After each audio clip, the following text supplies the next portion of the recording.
نبی پاک صلی اللہ علیہ وسلم کے ذریعے یہ دعائیں ہم تک پہنچا دی ہے، مضمون اللہ کے نبی نے خود ہمیں بتا دیا ہے۔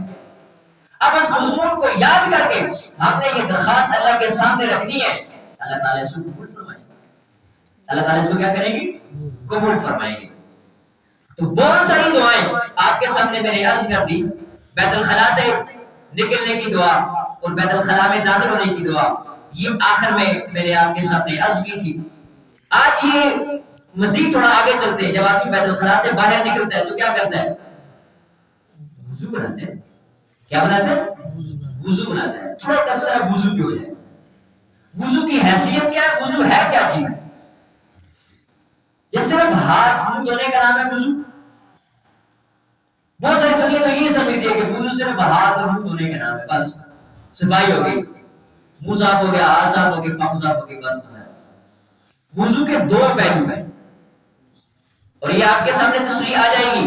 اس تشریح کو ذہن میں رکھ کے آئندہ آپ وضو کریں اور پھر آپ خود محسوس کریں گے کہ میں اب کہاں جا رہا ہوں، بشرطے کہ کبیرہ گناہوں سے آپ بچتے رہیں، بشرطے کہ کبائر گناہ سے آپ بچتے رہیں۔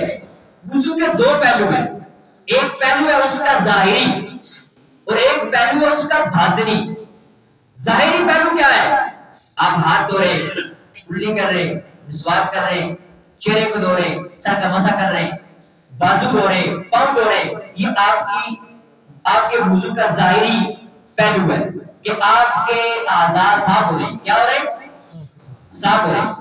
اور ایک ہے اس کا باطنی پہلو۔ باطنی پہلو یہ ہے کہ آپ کا یہ وضو کس درجے کا ہے جو آپ کے تقوی کو بڑھائے گا، آپ کی روح کو غذا پہنچائے گا، آپ کی نورانیت کو بڑھائے گا، نباتات آپ کے اوپر برسیں گے، رحمت اللہ کی آپ کے اوپر نازل ہوگی۔ یہ روح کا معاملہ باطنی پہلو ہے۔ اور ہم کیا کرتے ہیں؟ صرف ظاہری پہلو کو دیکھتے ہیں، اسی پہ انحصار کیا اور وضو بنا لیا۔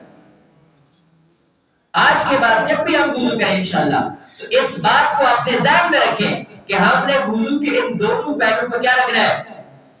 سامنے رکھنا ہے کہ ظاہری پہلو بھی ہے اور باطنی پہلو بھی ہے۔ صرف ظاہری پہلو اللہ تعالیٰ کو مقصود نہیں ہے، صرف ظاہری پہلو اللہ تعالیٰ کو مقصود۔ اگر ظاہری پہلو مقصود ہوتا تو جب پانی نہ ملے یا بندہ بہت زیادہ بیمار ہو تو کیا کرتا ہے؟ تیمم کرتا ہے۔ تیمم تو یہ ہے کہ بندہ اپنے ہاتھ، اپنے جسم کو، اپنے اعضاء کو گندا کر رہا ہے، 2 ضربیں لگائی، چہرے پہ مار دی، 2 ضربیں لگائی بٹھی پہ اور پوری اس پہ بازو پہ مار دی، یہ تو گندگی اٹھا کے بندہ مر رہا ہے نا۔ ایسا ہے یا نہیں؟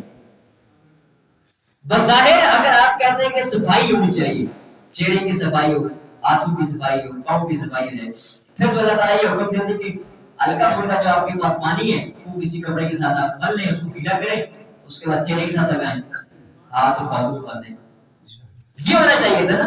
لیکن نہیں، یہاں باطنی پہلو مقصود ہے کہ آپ کی دل کی پاکی ہو۔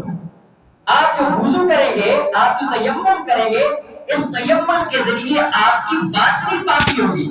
جب آپ کی باطنی پاکی ہوگی تو آپ کوئی بھی عبادت کریں گے، اس عبادت کی آپ کو لذت بھی ملے گی اور چاشنی بھی آپ حاصل کریں گے۔ ایک مثال اور عرض کر دیتا ہوں۔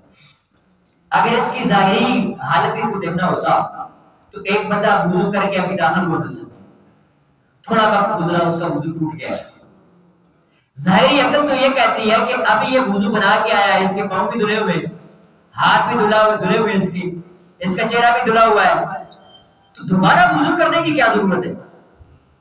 لیکن شریعت کیا کہتی ہے؟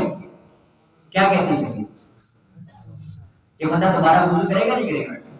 سب بولے دوبارہ وضو کرے گا نا۔ جب دوبارہ وضو کرے گا تو اس سے یہ بات ہمیں معلوم ہے، یہ بات سمجھ میں آتی ہے کہ اس سے باطنی پاکی مراد ہے۔ کیا مراد ہے؟ باطنی پاکی مراد ہے، ظاہری صفائی مراد نہیں۔ اور یہ بھی آپ یاد رکھیں کہ جس چیز کو اللہ کے نبی صلی اللہ علیہ وسلم نے پاک قرار دے دیا وہ پاک ہے۔ قرآن و سنت نے جس کو پاک قرار دے دیا وہ پاک ہے، اور جس کو ناپاک قرار دے دیا وہ ناپاک ہے۔ مثال کے طور پر خنزیر ہے، دوسرے ممالک میں، کفار کے ممالک میں ان ممالک میں بڑے بڑے فارم ہوتے ہیں، خنزیر کو بڑا صاف ستھرا رکھا جاتا ہے جو لوگ ان کو کھاتے ہیں، لیکن قرآن و سنت کو کیا کہتی ہے؟ ناپاک ہے نا، کیا ہے؟ ناپاک ہے۔ اب یہ پاک نہیں ہو سکتا، ایسے شراب ہے، قرآن و سنت کی روح میں یہ ناپاک ہے، لیکن آپ دیکھیے اس کو کیسے اچھی بوتل میں پیک کرتے ہیں، اور پھر لیبارٹریز اس کو چیک بھی کرتی ہے کہ یہ مضر صحت، تو اس میں کوئی چیز ایسی نہیں ہے، ہر ایک بات چیک کرتے ہیں اس کو، لیکن قرآن و سنت نے اس کو کیا کہہ دیا؟ ناپاک کہہ دیا کہ ناپاک ہی ہے، بظاہر آپ کو بڑی صاف لگ رہی ہے لیکن ہے کیا؟ ناپاک ہے۔ تو وضو کا ایک ظاہری حصہ اور ایک باطنی حصہ ہے، ایک ظاہری پہلو اور ایک باطنی پہلو ہے جس میں صفائی بھی مطلوب ہے اور پاکی بھی مطلوب ہے۔ دونوں چیزیں وضو میں کیا ہے؟ مطلوب ہے۔ ان دونوں چیزوں کو سامنے رکھ کر ہم کیا کریں؟ وضو کریں۔ اب جب وضو کرنے لگے تو ہم وضو کی نیت کریں۔ وضو کی کیا کریں؟ نیت کریں۔ جب ہم وضو کی نیت کریں گے تو ہماری روحانیت کے اعتبار سے ہمارا وضو مستحکم ہوگا، مضبوط ہوگا، ہمیں فائدہ ہوگا۔ اور اگر نیت کے بغیر ہی آدمی وضو بنا لے، وضو ہو جائے گا، وضو پھر بھی ہو جائے گا لیکن وہ فوائد حاصل نہیں۔ اس کے بعد ایک دوسرا کام ہم نے کرنا ہے کہ بسم اللہ پڑھ لے آدمی۔ کیا پڑھ لے؟ بسم اللہ پڑھ لے۔ اب جب بندہ بسم اللہ پڑھے گا، نیت بھی وضو بھی کیا، اللہ کے حکم کو مانا ہے کہ میں عبادات کروں گا اس وضو کے ذریعے، ایک حکم کی تعمیل کروں گا، اور جب بسم اللہ پڑھ لی تو بسم اللہ پڑھنے سے اس وضو میں اور مضبوطی آ جائے گی۔ حدیث میں آتا ہے جو کام بسم اللہ پڑھ کے شروع کیا جائے، جو کام بسم اللہ پڑھ کے شروع کیا جائے وہ اختتام تک پہنچتا ہے، راستے میں کوئی رکاوٹ نہیں آتی۔ اگر آتی بھی ہے تو اللہ تعالیٰ اس کو کیا کرتے ہیں؟ دور کرتے ہیں۔ آپ نے دیکھا کہ بعض بندے ایسے ہوتے ہیں کہ ان کے کام آنکھ بند کی اور کھولی کام ہوا ہے،